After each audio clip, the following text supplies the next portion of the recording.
చేతికి పని చేతికి పని రామాచానికి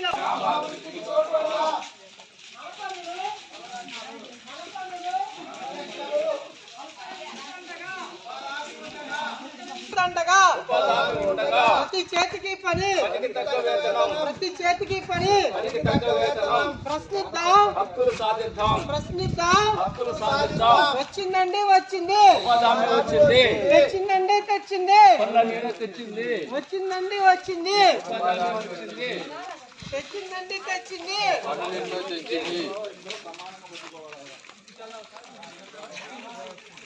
పాల్గొందా తనిఖీలో పాల్గొందా చేతికి పని పనికి తగ్గ వేతనం చేతికి పని పనికి తగ్గ వేతనం ఎందుకు దండగా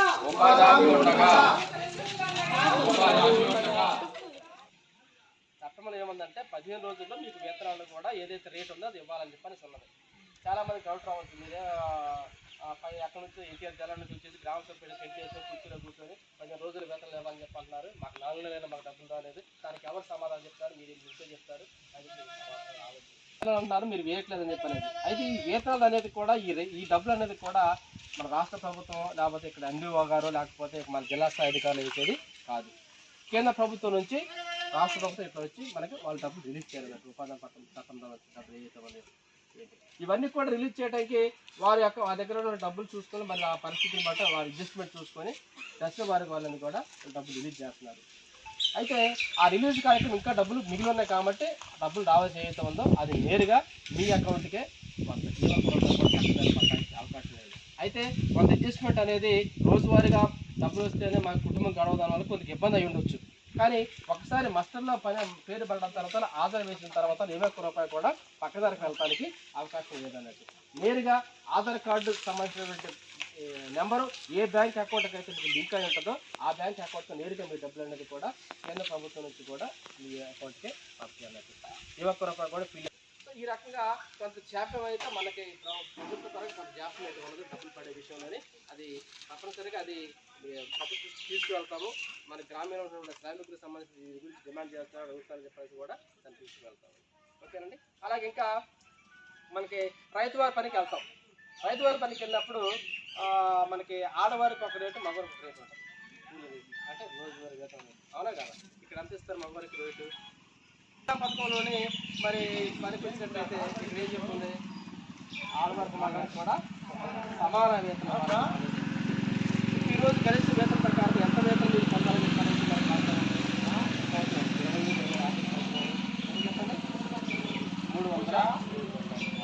307 రూపాయలు అనగానే లేకపోతే కాలువ పక్కన లేకపోతే చెరువు పక్కన కదా. ప్రతి చేతికి పని అక్కడ ఉంది. చేతికి పని పనికి దాకా వేతనం అని చెప్పాను. ప్రతి ఒక్కరికి పని కల్పిస్తున్నారు. వేతనం పొందాలంటే పని ఎంతైతే పని చేస్తారో కొంత ప్రకారం పని దగ్గర వేతనం అనేది ఫామ్ ఫండ్స్ డగౌట్ ఫండ్స్ ఏదైతే నీటి సంబంధించిన సమస్య ఎదుర్కోవడం కోసం భవిష్యత్తులో రాకుండా ఉండటం కోసం ఆ రకాల పనులు అనేది కూడా చేయడం జరుగుతుంది. ఆ పనులు చేయాలంటే పని చేయాలి. మీకు పనికి వేతనం వస్తుంది, గ్రామానికి ఉపయోగకరంగా ఉంటుంది అలాంటి పనులు చేయడం వల్ల. అవునా కదా.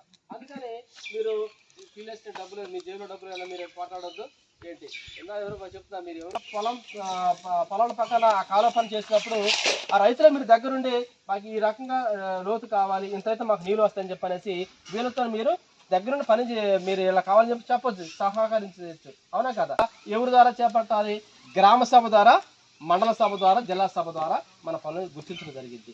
మన గ్రామానికి ఏం పనులు అనేది కూడా కేంద్ర ప్రభుత్వం నుంచి చేసి నరేంద్ర మోడీ గారు లేకపోతే రాష్ట్రపతి గారు లేకపోతే ముఖ్యమంత్రి గారు లేకపోతే వాళ్ళు చేయటం కాదు. చట్టంలో ఏం చెప్పడం జరిగింది, గ్రామానికి ఏదైతే పనులు అవసరం ఉంటాయో అవన్నీ అనేది కూడా గ్రామ స్థాయిలో గ్రామ సభ ద్వారా గుర్తించుకొని ఏ పనులు మాకు అవసరం అనేది కూడా గ్రామ సభలో గుర్తించుకొని చేసుకోవాలని చెప్పనేసి కూడా చట్టంలో చెప్పడం జరిగింది అన్నట్టు. ఓకేనా. ఆ రకమైన పనులు మాత్రమే మీరు మన గ్రామానికి ఉపయోగపడిన పనులు అనేది కూడా ఎంపిక చేసుకొని ఆ పనులు అనేది చేసుకోవాలన్నట్టు. ఇవన్నీ కూడా చట్టంలో ఉన్నది, ఈ రకంగా చేసుకోవాలని చెప్పనేసి. ఏంటి ఒక 10 మంది చేసే పని ఏదైతే ఉందో 350 రూపాయలు 350 రూపాయలు మన 300 రూపాయలు ఉందనుకోండి. ఏంటి ఒక ఇద్దరు చేసే పని ఏదైతే ఉందో ఉదయం నుంచి సాయంత్రం దాకా చేస్తే ఒక 4 గంటలు పని చేస్తే 600 రూపాయలు డబ్బులు వస్తాయి. అదే మనకి జేసీబీలో చేస్తే 1 నిమిషం నుండి తీసి వాళ్ళు చేసే పని ఒక ట్రాక్టర్లో వేస్తారు. అవునా కదా? మరి దాంట్లో ఆ ట్రాక్టర్లో వేయటం వల్ల మరి ఎవరు నష్టపోతున్నారు? అక్కడ పని జరుగుతుంది, పని తొందరగా అవుతుంది. కానీ మరి ఎటువంటి నైపుణ్యత లేని వారికి మనకి పని కల్పించడం సాధ్యపడదు కదా. అందుకని ఏం చేశారు, మన ఉపాధి హామీ పథకంలోని ఏంటి నైపుణ్యత లేని, అవునా కదా? ఇప్పుడేంటి మనం 300 రూపాయలు ఇస్తున్నామంటే కొంత పక్క పని చేస్తుంది ఇవ్వాలన్నట్టు. అలాగే రేట్లకు అనుగుణంగా ప్రతి సంవత్సరం మారుతూ ఉంటుంది అన్నట్టు. దానికి అనుగుణంగా మనకు వేతన కూడా దిగుతూ ఉంటుంది అన్నట్టు. అలాగే మనకి ఇక ఈ యొక్క వేతన రేటుతో పాటు మనకి ఇంకా ఏమేమి పనులు చేసుకోవచ్చు. దీంతో వ్యక్తిగత పనులు అనేవి ఉంటాయి. అంటే మన గ్రామానికి సంబంధించినటువంటి మన కుటుంబానికి సంబంధించినటువంటి రైతు వారీగా కావాలనుకోండి, ఒక మొక్క పెంపకం. ఇక్కడ ఒక థైలాండ్ ఏరియా ఉన్నట్టయితే ఏంటి మర మొక్కలు కానీ, ఏంటి నిమ్మ మొక్కలు కానీ, అలాంటి మునగ మొక్కలు కానీ, ఇవన్నీ కూడా రైతు వారీగా చేసుకోవడానికి కూడా ఈ స్కీమ్లోని అవకాశం ఉంది అన్నట్టు. 5 ఎకరాల జోగు రైతు చిన్న సన్నకారు రైతు ఉన్నట్లయితే ఈ స్కీమ్ పనిచేసుకోవడానికి అవకాశం ఉంది.